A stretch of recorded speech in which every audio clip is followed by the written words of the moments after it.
আশ্চর্য হয়ে যাচ্ছি আমরা ৫৫ বছর পরে এসে বাংলাদেশের এমন এক দলের উপরে আবার পাকিস্তানি জান্তা ভর করেছে যারা আমাদের গণভোটের রায়কে বাস্তবায়ন করতে দিতে চায় না। আজকের এই মহান সমাবেশের শ্রদ্ধেয় সভাপতি শাইখুল হাদিস ইবনে শাইখুল হাদিস আল্লামা মামুনুল হক, আজকের অনুষ্ঠানের উপস্থিত সম্মানিত বিরোধী দলীয় নেতা ডাক্তার শফিকুর রহমান, উপস্থিত কর্নেল অলি আহমেদ, আমাদের গণ অভ্যুত্থানের সিপাহ সালার নাহিদ ইসলাম সহ সকল ধরনের নেতৃবৃন্দ এবং প্রাণপ্রিয় তৌহিদি জনতা, আপনাদের সবাইকে জানাই সংগ্রামী সালাম ও শুভেচ্ছা।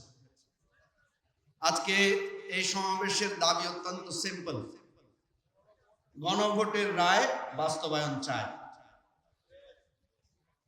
আপনারা জানেন 1970 সালে একটা নির্বাচন হয়েছিল, সেটাও জনগণের রায় ছিল, কিন্তু সেই রায় তৎকালীন ইয়াহিয়া সরকার ওই পাকিস্তানি সামরিক জান্তা রায় বাস্তবায়ন করতে দেয় নাই।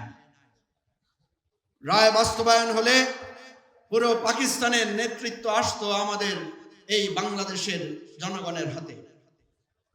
সেই জনরায়কে প্রত্যাখ্যান করা হয়েছে ক্ষমতার জোরে। আশ্চর্য হয়ে যাচ্ছি আমরা ৫৫ বছর পরে এসে বাংলাদেশের এমন এক দলের উপরে আবার পাকিস্তানি জান্তা ভর করেছে যারা আমাদের গণভোটের রায়কে বাস্তবায়ন করতে দিতে চায় না। আপনারা আবার পাকিস্তানি দিকে ফিরে যাচ্ছেন, আপনারা আবার ইয়াহিয়ার রাস্তায় হাঁটছেন, আর দোষ দিচ্ছেন আমাদেরকে, দোষ দিচ্ছেন বিরোধী দলকে।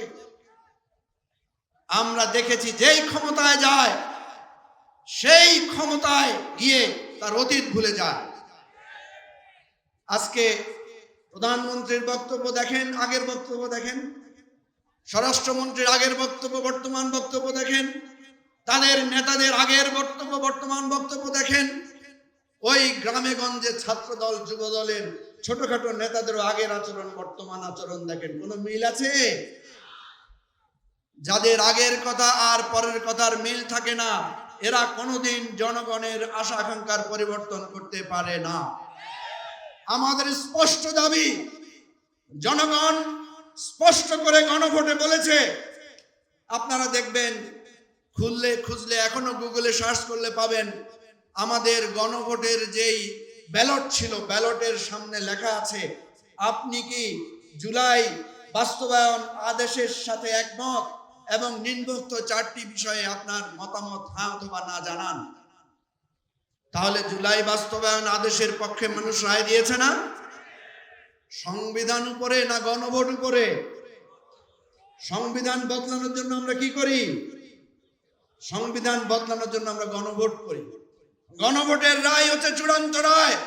সুতরাং গণভোটের মাধ্যমে বাংলাদেশের মানুষ নতুন রাজনৈতিক বন্দোবস্তের যে ঘোষণা দিয়েছে, যদি সেই রায় বাস্তবায়ন করা না হয়, আবার ৭১-এর মতো মুক্তিযুদ্ধ হবে, আবার সংগ্রাম হবে, লড়াই হবে, জীবন দিয়ে বাংলাদেশকে নতুন রাজনৈতিক বন্দোবস্তে আমরা প্রতিষ্ঠা করব।